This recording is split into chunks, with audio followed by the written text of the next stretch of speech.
this next comic coming to the stage is hilarious. You're gonna love him. Start clapping now. Very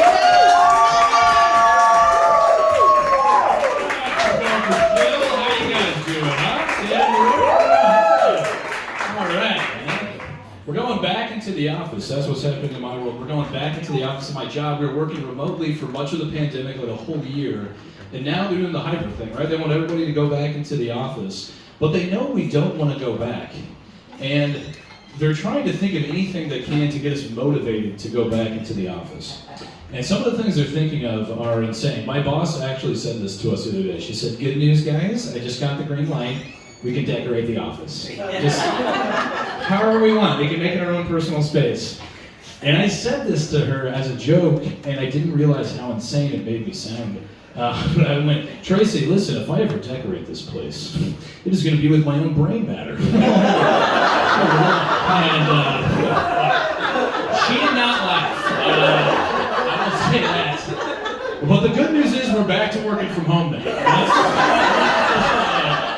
She was like, "You know what, numbers are back on the rise. It's the COVID. We're just going to work from home. Don't come back in this building." I'm trying to find a new job though. I got this office job, and I've been looking around, and I got a couple bites. Right, I had actually an offer, and I wanted to negotiate for my salary because I've never done that in my whole life. The last time I got a job offer with a real salary, I was 23. They offered me $35,000 a year, and I was like, "You didn't have to do that.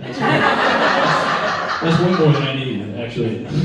And I was like, "It's not going to happen again." So I got this job offer recently, and here's what they offered me. They offered me $60,000 a year, and I could work from home on Fridays. But I'm bad at negotiating, right? I negotiate in the wrong direction, I found. I was like, "What about I work from home Thursday and Friday?" And I was like, $55,000 a year. They're like, "We're going to be honest, we did not see that happen." They're like, "You just want to work from home? How about $50,000 a year? Let's see if we can get off this job."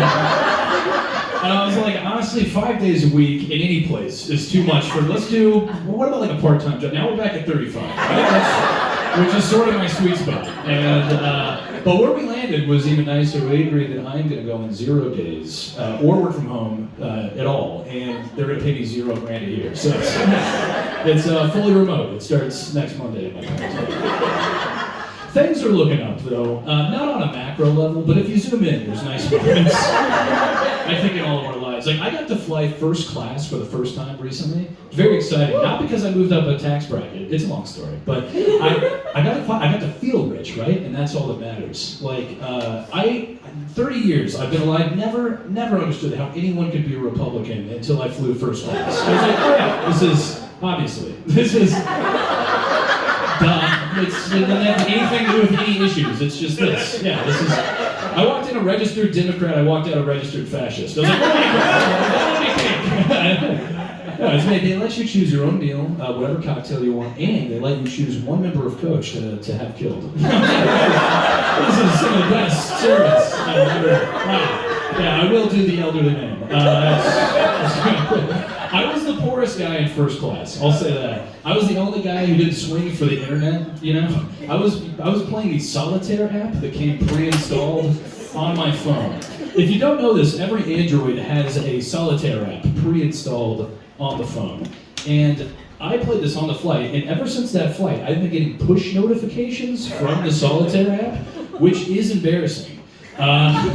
Because like a friend will be walking by and I'll get a notification that's like, "Hey, time for a quick game." It's like, dude, I'm not into solitaire. Just because I was in a pinch, you know what I mean? It was embarrassing notifications. They're just like, "Hey, haven't played in a while. What are you out there getting laid?" We'll be back. They will be back. It's weird to get notifications from an app that I did not choose to install, right? That'd be like if you used the calculator function on your phone, and the next day you got a notification that was like, "You ever wonder what 6 times 9 is?" I got an idea. Why don't you fire this bad boy up, huh? Crack open a cold one, type in 8008135. You know what I'm talking about, dude? Calculator. We may not be Tinder, but we got some titties. Boobies, to be exact. Yeah. It's good. I'm not fucking too much as every once in a while I get lucky, you know, that's exciting. Like I turned 30 recently, like I mentioned, and I'm learning some new things about myself, you know, like what I like, and that's been exciting. Like I was with this girl a few months ago, not to brag, and she asked if I would do something I've never heard this before. She asked if I would tie her up in bed, okay? Bondage, you guys familiar with this? Yeah. You have got to try it. I gotta say, I liked it a lot. I liked it, yeah, dude, I liked it maybe too much. Like, it was overstimulating, for sure. Like, it's weird when you tie someone up and then come immediately. Because then you just have to untie them. Just like, good news, you are free to go. I'm gonna tell them I think